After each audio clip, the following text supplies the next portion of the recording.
Welcome to the Criminal Court Chronicles, where the courtroom meets the chilling unknown. Each episode, we uncover spine-tingling cases and shocking truths that will leave you on the edge of your seat. Justice has never been this haunting. Let's begin.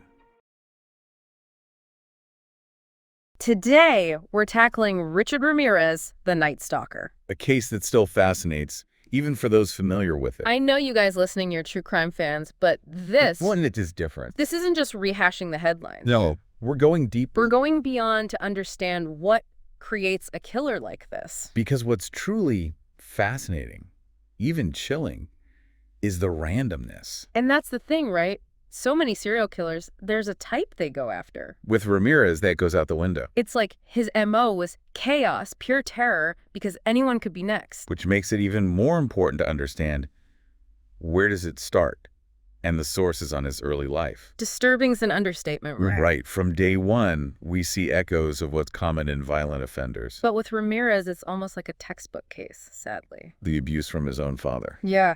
The way he's described, this incredibly strict, explosive guy. Imagine being a little kid, that unpredictability. Must have been terrifying, shaping his whole reality. And then add in the head injuries.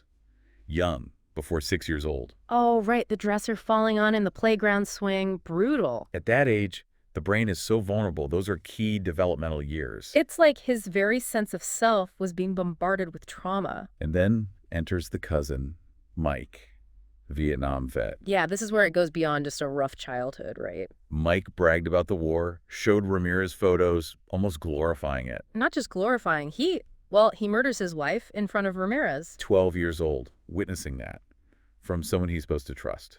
And to make it worse, Mike pleads insanity, gets out in 4 years. 4 years. What message does that send a kid already on the edge?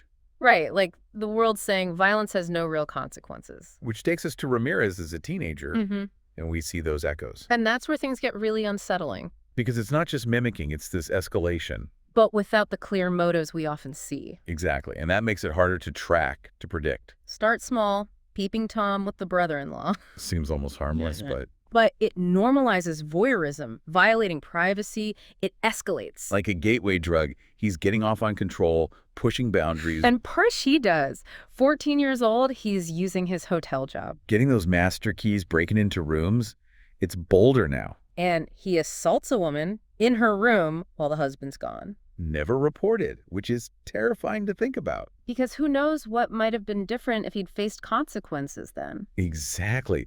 But it shows this pattern, escalating without a clear motive. No type he's going after, it's opportunity and this growing sense of Invincibility, like he's above it all. setting the stage for the nightmare that's to come. The Night Stalker era is a whole other level. But before we get there, what stands out to you so far?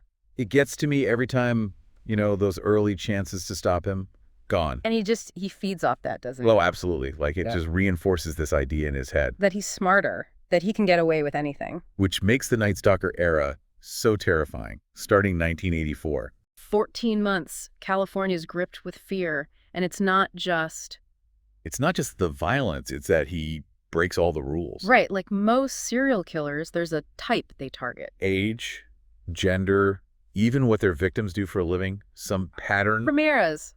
Forget it, totally random. Elderly man one night, a young couple the next, no way to predict it. Which I think was the point, right? Maximum terror, anyone could be next. And the satanic imagery, that takes it to another level too. Oh, absolutely. It's not just killing, it's a statement, right? Ritualistic, forcing victims to swear allegiance to Satan, the trophies he takes. Like he's building this persona, this mythos around himself. Exactly, craving that notoriety, that fear, more than your average killer. And it works. The media's going wild, but then there's that attack, Inez. Inez and her fiancé, she survives. That's pivotal. And what she tells police, it sends chills down my spine every time. Tell them the Night Stalker was here. He made her say it. He gave himself the name, like he couldn't help it. That need to be known, it overpowers everything else, even self-preservation. Because until then, no one was calling him that. He gave them the label. And in doing so, he creates his own downfall. Almost Shakespearean, right? His own ego leads to his capture. Because now, His face is everywhere, but instead of hiding, He gets on a bus back to LA, can you believe that? like he thought he was invisible, blending in, untouchable. And maybe for a bit, but then he steps off that bus. Someone recognizes him. And it's not even the cops. No, everyday people, they'd seen the news, they knew the face. Imagine that, your worst nightmare, just walking down the street. The fear he created, it turns on him. People chase him down, corner him like something out of a movie. They beat him. The police arrive. He's barely recognizable. It's incredible, but even with that capture, the trial, it gets wilder. It wasn't just the crimes, though, right? It was how he acted during the trial. Yeah, the trial became this huge media circus. And he loved every second of it. Oh, absolutely. Blowing kisses at the cameras, drawing pentagrams. Like he was a rock star, not a guy on trial for his life. It's bizarre. It speaks to that need we talked about, that craving for fame, even infamy. And then you had the groupies, the women writing him love letters. Visiting him in prison, some even proposing marriage. Wild. It reminds me of Bundy, but there's something even more. Intense, maybe. About the Ramirez case. Yeah, it's like this dark side of human nature wanting to get close to evil. Maybe trying to understand it or control it somehow. Or maybe it's simpler than that, right? Maybe it's just morbid curiosity. Could be, but the trial itself, that was a whole other thing. 43 counts he was convicted on, 13 for murder alone. And even that, it feels like we're just scratching the surface. Right, because of how random his crimes were. Who knows how many more? Chilling thought, and he's sentenced to death, but then. The final twist, he dies of natural causes in 2013 on death row. After all that, after everything, it almost feels anticlimactic. It really does. This guy who terrorized California dies in a hospital bed. Makes you wonder if some people, they defy easy answers, even in death. No doubt. And you know, I think what stays with me most about Ramirez, What's that? it's not just the brutality, but how it forces us to look inward. Oh, I agree, it's unsettling. Because we like to think there's a clear line between good and evil, right? But Ramirez, he blurs that line, and maybe that's what scares people most. Absolutely, because if someone like that can exist, what does it say about us? It's a question we all have to grapple with, and there's no easy answer. No easy answers, just more questions, and that's true crime for you, right? Sometimes the most disturbing cases, they teach us the most about ourselves. If we're willing to listen. So next time you hear Night Stalker, Remember, it's not just a story, it's a reflection. of the dark potential that exists in us all and the need to understand it.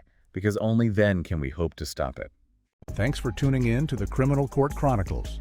Stay curious, stay vigilant, and remember, justice never sleeps. Don't forget to subscribe and join us next time for more cases that will keep you questioning everything. Until then, stay safe out there.